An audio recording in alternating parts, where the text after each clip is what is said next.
preview on the meet in Lincoln this weekend? Yeah, so we're excited to get things continue to roll.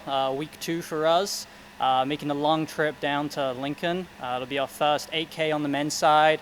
Women are moving up from 4K last time out. They'll be racing 5K, so we're excited to be racing our regular season distance. Got a couple of debuts, one of the scarier debuts. Myself, I'll be driving the vans for the first time for the team, so the athletes have that to look forward to. But our freshmen on the women's side, they were not competing last time, just a little bit of illness going around, so those 3 will be making their debut. We're excited to see them. I think all 3 of them can be in our top 10, potentially 2 of them in our scoring 5, which would be really exciting. We're very familiar with the course. It's a mainstay for us, so all of our athletes who are sophomores or older should be very familiar with the course and what that entails. Freshmen, it's going to be a little bit of an adjustment. 300 plus people, the fastest ever race they'll be in, so it's the biggest and fastest race they've ever been in.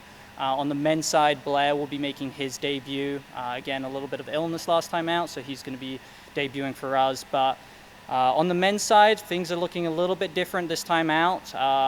The NCAA has not adopted the new rules that the NBA is enforcing. We're doing a little bit of load management, resting our stars. So we'll be resting our top 6 on the men's side. 2 of them freshmen. That's pretty normal for us. We don't like to race them a whole lot just because they're not necessarily used to this race distance. It's hard on them. But for those other 4 guys, we feel pretty good about where they're at. And this is just an opportunity for us to train through. So look for those sophomore guys to really step up this week in Lincoln.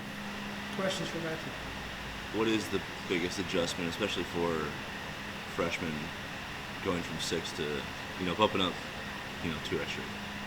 Yeah, it's just a little more fatiguing. The highest distance they run, the furthest distance they run in high school at the cross-country level is 5K. And then in the track, it's 3,200. So now we're adding on a bunch of distance. And so they're just not used to racing that long and that hard because for the most part, our top guys in high school are coming through 5K and 15 flat. Well, now they're doing 8K, but they still come through 15 flat.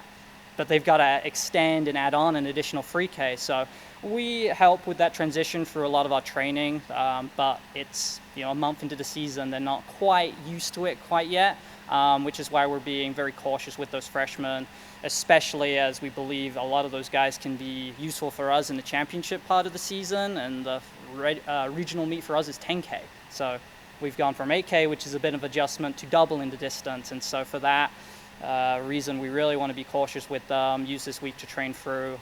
The other transition for them is big races. They're not used to racing with this amount of people. As I mentioned at the beginning, 300 plus people, or they haven't experienced how fast it's going to be. Like on the women's side, you've got some of the best within the region, within the country, Division II, Division III, NIA, JUCO.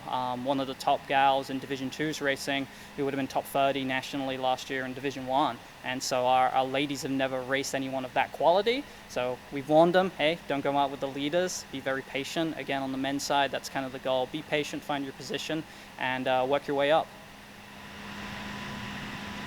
What impresses you about the way Tommy goes about managing his injury and still finding a way to, peak when it's time to perform, I guess?